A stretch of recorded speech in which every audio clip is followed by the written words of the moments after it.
these things. You gotta love Jaws. Not only a classic film, but one of the reasons the 1976 King Kong was made. So today, we're gonna take a look at another knockoff film that was made to cash in on the Dino Laurentiis production. So let's get the film rolling and take a look at Yeti, Giant of the 21st Century.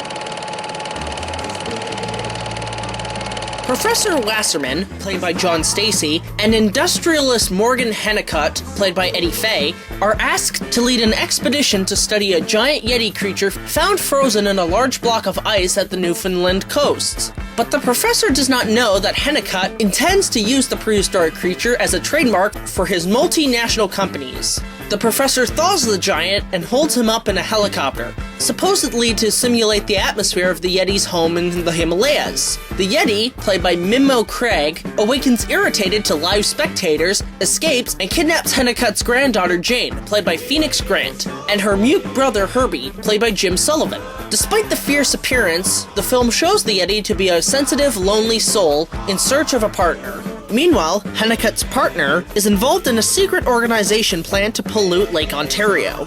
Yeti heads back to Toronto, where he is being honored by a parade. Before getting stressed by flashing lights, creates panic. After some devastation in the city of Toronto, Yeti finally is able to escape to the safety of the wilderness. So what can I say about this one?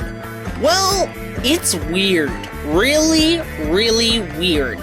Yeah, it's a bad movie and an obvious cash grab on the giant ape phase of the 70s, but what kind of bugs me about it is that it was made in Canada. Toronto, no less. My town.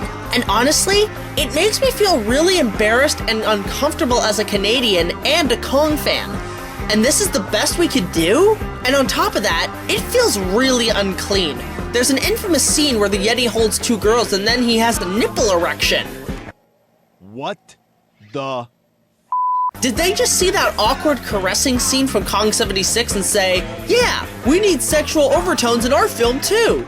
God, this scene creeps me out, especially the Yeti himself. While the suit is standard issue, the makeup is creepy and horribly done. Hell, even the guy playing him is awkward to look at. As for some history, the film was an Italian-Canadian low-budget production that clearly had taken much inspiration from the 1976 King Kong. Well, it was made 1 year later, along with Shaw Brothers' Mighty Peking Man.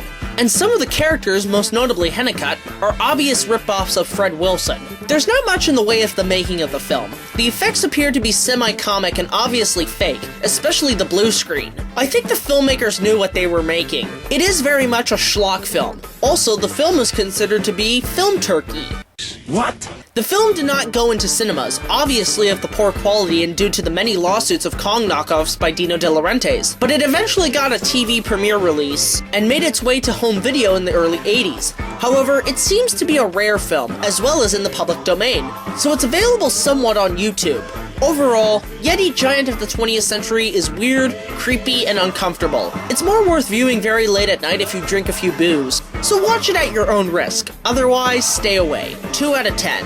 So that was Yeti Giant of the 21st Century. And boy am I sick of saying that title. So next time, we're going to take a look at something a little bit easier. From our friends at Springfield, next week is King Homer. Dr. Zayas, Dr. Zayas. Dr. Zayas, Dr. Zayas. Dr. Zayas, Dr. Zayas. Oh, Dr. Zayas. What?